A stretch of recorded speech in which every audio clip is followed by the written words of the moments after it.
आप Indian arm forces पर बिल्कुल अप्लाई नहीं कर सकते, फिर चाहे वो इंडियन नेवी हो, आर्मी हो या एयरफोर्स हो। हाय एवरीवन, आज मैं आपको बताऊंगा कलर ब्लाइंडनेस से रिलेटेड वो सारी इन्फॉर्मेशन जो 90% इंडियंस को नहीं होती, पर इस वीडियो को देखने के बाद आपको काफ़ी नॉलेज मिल जाएगी। तो वीडियो एंड तक ज़रूर देखना और मेरे चैनल को सब्सक्राइब करना। इस वीडियो में मैं मेनली 5 टॉपिक्स के बारे में बात करूंगा।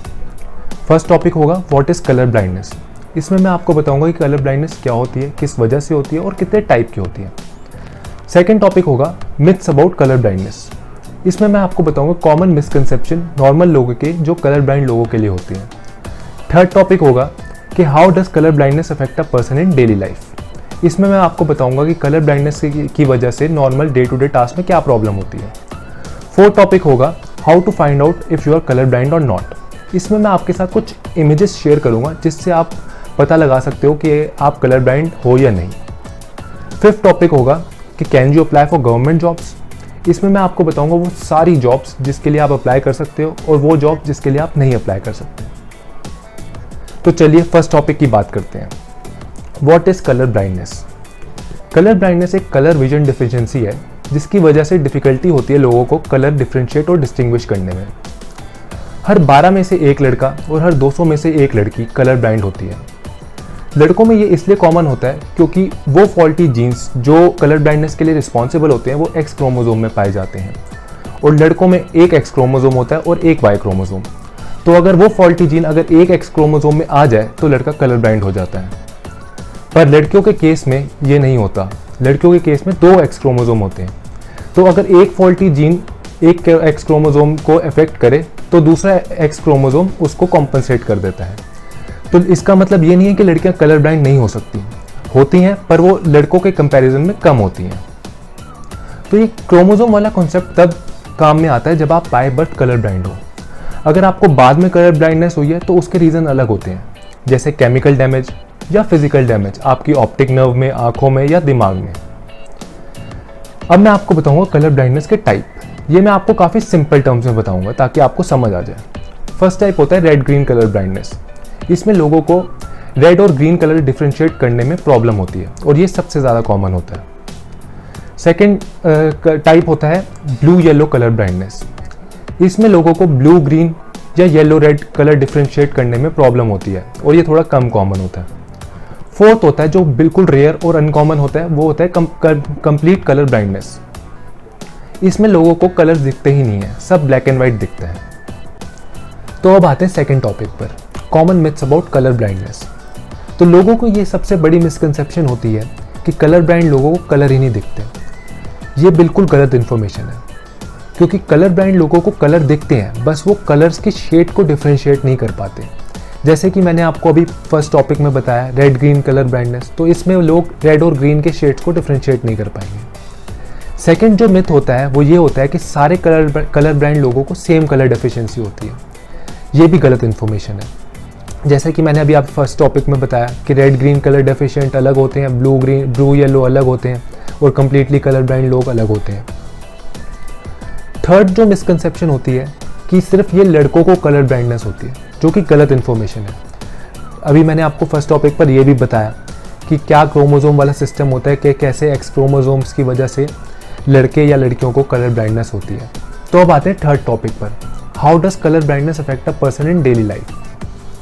तो आपको normal day to day task में 4 या 5 इश्यूज हो सकते हैं, जैसे कि आपको ड्राइविंग में प्रॉब्लम हो सकती है, आप रेड और ग्रीन कलर डिफरेंशिएट नहीं कर पाओगे ट्रैफिक लाइट में, आपको ड्रेसअप करने में भी प्रॉब्लम हो सकती है क्योंकि आप ठीक तरह कलर कॉम्बिनेशन फिट नहीं कर पाओगे, आपको कुकिंग में भी प्रॉब्लम हो सकती है क्योंकि आप खाने के कलर से पता करते हो कि खाना प्रॉपर्ली कुक्ड है या नहीं, और फोर्थ और मोस्ट इंपॉर्टेंट है आपको करियर ऑप्शंस में भी प्रॉब्लम हो सकती है, जो कि मैं फिफ्थ टॉपिक पे आपको एक्सप्लेन करूंगा ठीक तरह। तो अब आते हैं फोर्थ टॉपिक पर कि how to find out if you are colour blind or not.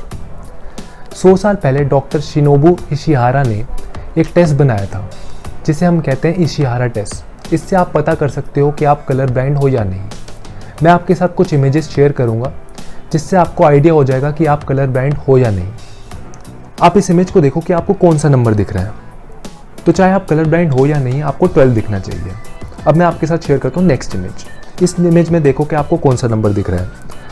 अगर आपको 8 दिख रहा है तो आपकी नॉर्मल कलर विजन है, और अगर आपको 3 दिख रहा है तो इसका मतलब आप कलर ब्लाइंड हो। अब आते हैं नेक्स्ट इमेज पर। इस इमेज पर आपको कौन सा नंबर दिख रहा है?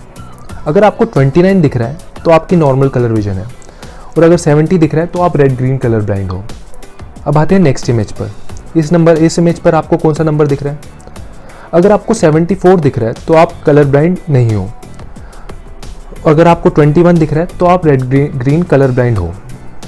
अब आते हैं नेक्स्ट और इम्पॉर्टेंट इमेज पर। अगर आपने इस इमेज पर पता कर लिया कि कौन सा नंबर दिख रहा है तो आप कलर ब्लाइंड नहीं हो। अगर आपको नहीं दिख रहा कुछ भी तो आप कलर ब्लाइंड हो। आपको 7 दिखना चाहिए इस इमेज पर। अब आपके साथ नेक्स्ट एक और इम्पॉर्टेंट इमेज शेयर कर रहा हूँ जिससे आप पता लगा सकते हो कि आप कलर ब्लाइंड हो या नहीं। आपको इस इमेज पर लाइन ट्रेस करनी है। अगर आपने ठीक तरह लाइन ट्रेस कर ली तो आप कलर ब्लाइंड नहीं हो। अगर आपने लाइन ट्रेस नहीं कर पाए तो आप कलर ब्लाइंड हो। इस टेस्ट का लिंक मैं डिस्क्रिप्शन बॉक्स में भी डाल दूंगा ताकि आपको फ्री में पता चल जाए कि आप कलर ब्लाइंड हो या नहीं। तो डिस्क्रिप्शन बॉक्स में लिंक चेक कर लेना। अब आते हैं फिफ्थ और लास्ट टॉपिक पर कि can you apply for government jobs. आप इंडियन आर्म फोर्सेस पर बिल्कुल अप्लाई नहीं कर सकते, फिर चाहे वो इंडियन नेवी हो, आर्मी हो या एयरफोर्स हो। आप स्टेट और सेंट्रल पुलिस फोर्सेस में भी अप्लाई नहीं कर सकते। आप उन जॉब्स में भी अप्लाई नहीं कर सकते जिसमें core engineering technical work use हो रहा होता है, जैसे कि railways, government PSUs। For example electrical में RYB फेज होते हैं जिसमें कलर इंपॉर्टेंट रोल प्ले करता है सेफ्टी के लिए। तो आप ना इलेक्ट्रिकल, मैकेनिकल, सिविल ऐसी कोर टेक्निकल ब्रांचेस में नहीं अप्लाई कर सकते। अब आते हैं उन जॉब्स में जिसमें आप अप्लाई कर सकते हो। आप उन सारी जॉब्स में अप्लाई कर सकते हो जिसमें कलर विजन डेफिशिएंसी से ज़्यादा इन्फ्लुएंस ना हो, जैसे कि banking sector, IT sector, SSC CGL, IRS, IAS। और गवर्नमेंट जॉब से दूर की बात है, कुछ टाइम पहले तक इंडिया में लोग ड्राइविंग लाइसेंस भी अप्लाई नहीं कर पाते थे अगर कलर ब्लाइंड हो तो। ये तो अब रूल्स चेंज हुए हैं, तो अब आप अप्लाई कर सकते हो जो माइल्ड और मीडियम कलर ब्लाइंड लोग होते हैं।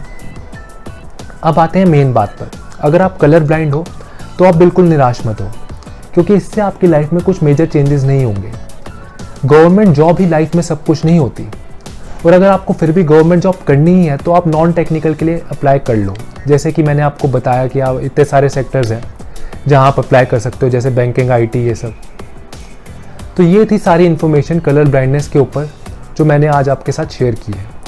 अगर वीडियो पसंद आई हो तो ज़रूर लाइक करना, मेरे चैनल को सब्सक्राइब करना और इस वीडियो को दूसरे लोगों के साथ शेयर करना।